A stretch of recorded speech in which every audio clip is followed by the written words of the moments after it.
Hi everyone welcome back. ನೀವು ನೋಡ್ತಿದ್ದಾರೆ intelligent ಗುರು YouTube channel. Yuvanidhi ಯೋಜನೆ ಅಪ್ಡೇಟ್ಗೆ ಸ್ವಾಗತ.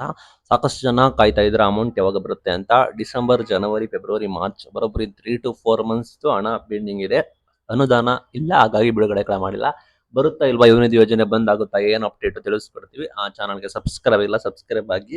ಇಲ್ಲಿ ನಿಮಗೆ ಗೊತ್ತಿರೋ ಹಾಗೆ ಯುವನಿಧಿ ಯೋಜನೆನ ಅಷ್ಟು ಸುಲಭವಾಗಿ ರದ್ದು ಮಾಡೋಕ್ಕಾಗೋದಿಲ್ಲ. ನಾನು ಪ್ರತಿಯೊಂದು ವಿಡಿಯೋದಲ್ಲಿ ಹೇಳ್ಕೊಂಡ್ ಬಂದಿದ್ದೀವಿ. ಇದು ಮೈನ್ ಮಹತ್ವದ ಯೋಜನೆ ಆಗಿರುತ್ತೆ. ಇದು ಕಾಂಗ್ರೆಸ್ ಆಲ್ ಓವರ್ ಇಂಡಿಯಾದಲ್ಲಿ ಇದು ಸುದ್ದಿ ಆಗುತ್ತೆ. ರದ್ದು ಮಾಡೋಕ್ಕಾಗೋದಿಲ್ಲ. ನಿಮ್ಗೆ ಅಮೌಂಟ್ ನ ಲೈಕ್ ಹಾಕ್ತಾರೆ, ಬಟ್ ಡಿಲೇ ಮಾಡ್ತಾರೆ. ಬಿಕಾಸ್ ಅನುದಾನ ಕೊರತೆ ಇರೋ ಕಾರಣ ನಿಮಗೆ ಲೈಕ್ 2 ತಿಂಗಳು 3 ತಿಂಗಳು ಯಾವ ರೀತಿ ಗೃಹಲಕ್ಷ್ಮಿ ಕೂಡ ಮಾಡ್ತಾ ಇದ್ದಾರೆ, ಲೈಕ್ ಬಿಟ್ಟು ಬಿಟ್ಟು ಆಗ್ತಾ ಇದ್ದಾರೆ ದುಡ್ಡಿದ್ದಾಗ, ಆ ರೀತಿ ಕೂಡ ಮಾಡ್ತಾರೆ. ಬಟ್ 1 ತಿಂಗಳು ಮಧ್ಯದಲ್ಲಿ 1 ತಿಂಗಳು ಬೇಕಾದ್ರೆ ನಿಲ್ಲಿಸಬಹುದು. ಲೈಕ್ ಗೃಹಲಕ್ಷ್ಮಿ ಕೂಡ 1 ತಿಂಗಳು 2 ತಿಂಗಳು ಅವರಿಗೆ ಹಾಕಿಲ್ಲ. ಬಿಕಾಸ್ ಯಾಕಂದ್ರೆ ಸರ್ಕಾರ ದುಡ್ಡನ್ನ ಉಳಿಸಕ್ಕೆ ತಯಾರಿ ಮಾಡ್ಕೊಳ್ತಾ ಇದೆ. ನೀವು ಏನ್ ಮಾಡ್ಬೇಕು ಅಂದ್ರೆ ಸೆಲ್ಫ್ ಡಿಕ್ಲರೇಷನ್ ಕಡ್ಡಾಯವಾಗಿ ಮಾಡಬೇಕು. ಸೆಲ್ಫ್ ಡಿಕ್ಲರೇಷನ್ ಕೂಡ ನೋಡ್ತಾ ಇದ್ದಾರೆ, ಅದನ್ನು ಕೂಡ ವೆರಿ ಇಂಪಾರ್ಟೆಂಟ್, ಅದನ್ನು ಕೂಡ ಮಾಡಬೇಕು.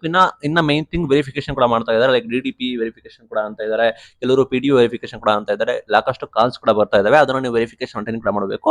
ಇಲ್ಲಿ ಯೋಜನೆ ರದ್ದು ಮಾಡೋದಿಲ್ಲ, ಬಟ್ ಸಾಕಷ್ಟು ಜನ ತೆಗೆದಾಕ್ತಾ ಇದ್ದಾರೆ. ಲೈಕ್ 2 year ಕಂಪ್ಲೀಟ್ ಆದವರಿಗೆ, ಲೈಕ್ ಯಾರೆಲ್ಲ ಹೈಯರ್ ಎಜುಕೇಶನ್ ಮತ್ತೆ ಎಜುಕೇಶನ್ ಮಾಡ್ತಾ ಇದ್ದಾರೆ, ಲೈಕ್ ವರ್ಕ್ ಮಾಡ್ತಾ ಇದ್ದಾರೆ, ಅಂತವ್ರನ್ನ ತೆಗೆದಾಕ್ತಾ ಇದ್ದಾರೆ. ಲೈಕ್ ಆ ಲಿಸ್ಟ್ ಅಲ್ಲಿ ನೀವು ಇದ್ರೆ, GST ಪೇಯರ್ಸ್ ಆಗಿದ್ರೆ ನಿಮ್ಮ ಪೇರೆಂಟ್ಸ್, ಅಥವಾ ನೀವು ಆಗಿರೋದ್ರಲ್ಲಿ ನಿಮ್ಮ ಪೇರೆಂಟ್ಸ್ ಆಗಿದ್ರೆ, ಅದನ್ನು ಕೂಡ ತೆಗೆದಾಕ್ತಾ ಇದ್ದಾರೆ. ಅದು ಸೆಕೆಂಡ್ರಿ, ಅದು ಲೈಕ್ ಅಪ್ಲಿಕೇಬಲ್ ಕೂಡ ಆಗುತ್ತೆ. ನಿಮ್ಮ ಸ್ಟೇಟಸ್ ಅಲ್ಲಿ ನೋಡಬಹುದು. ಇನ್ನ ಏನು ಇಲ್ಲದೆ ಇರೋರಿಗೆ ಬರ್ತಾ ಇಲ್ವಲ್ಲ ಅಂತ ಕೇಳಿದ್ರೆ, ಬಿಕಾಸ್ ಅನುದಾನ ಕೊರತೆ ಕೂಡ ಇದೆ. ದಯವಿಟ್ಟು ವೆಯ್ಟ್ ಕೂಡ ಮಾಡಿ, ಏನಾದ್ರು ಅಪ್ಡೇಟ್ ಬಂದ್ರೆ ನಾವು ತಿಳಿಸ್ಕೊಡ್ತೀವಿ. ಇವತ್ತಲ್ಲ ನಾಳೆ ಹಾಕ್ಲೇಬೇಕಾಗುತ್ತೆ. ಅವರು ಜಾಸ್ತಿ ಮಂತ್ಸ್ ವೆಯ್ಟ್ ಮಾಡಕ್ ಆಗೋದಿಲ್ಲ. ಲೈಕ್ ಈ ಮಂತ್ ಎಂಡ್ ಒಳಗಡೆ ನಾವು ಎಕ್ಸ್ಪೆಕ್ಟ್ ಕೂಡ ಮಾಡಬಹುದು. ಅನುದಾನ ಬಿಡುಗಡೆ ಕೂಡ ಆದ್ರೂ ಆಗ್ಬಹುದು. ಬಿಕಾಸ್ ಯಾಕೆ ಅಂದ್ರೆ ಲೈಕ್ ಲಾಂಗ್ ಡಿಲೇ ಮಾಡಕ್ ಕೂಡ ಆಗೋದಿಲ್ಲ. ಲೈಕ್ ಅಟ್ಲೀಸ್ಟ್ ನಿಮಗೆ 2 ಕಂತಾದ್ರೂ ಮಿನಿಮಮ್ ನಿಮಗೆ ಜಮೆ ಮಾಡುವ ಸಾಧ್ಯತೆ ಕೂಡ ಇದೆ. ಹಂತವಾಗಿ ಲೈಕ್ ಯೋಜನೆ ಫಲಾನುಭವಿಗಳು ಇದನ್ನ ನೋಡಿ, ನೀವು ಅಪ್ಲಿಕೆಂಟ್ಸ್ ಇದ್ರೆ ವೆಯ್ಟ್ ಮಾಡಿ. ಒಂದು ಬಾರಿ ನಿಮಗೆ ಅಮೌಂಟ್ ಬಂದ ನಂತರ ನೀವು ಚೇಂಜಸ್ ಕೂಡ ಮಾಡ್ಕೊಳ್ಳಿ. ಲೈಕ್ ಏನೋ DDPA ಲಾಗಿನ್ ಸ್ಟಾಪ್ ಮಾಡಿದ್ದಾರೆ ಅಂತ ಕೂಡ ಮಾಹಿತಿ ಬರ್ತಾ ಇದೆ. ಲೈಕ್ ನಿಮಗೆ ಏನಾದ್ರು ಡೌಟ್ ಇದ್ರೆ ಒಂದ್ಸಲ ಇಲಾಖೆನ ಭೇಟಿ ನೀಡಿ ಒಂದ್ಸಲ ಕ್ಲಾರಿಫಿಕೇಶನ್ ತೆಗೆದುಕೊಳ್ಳಿ.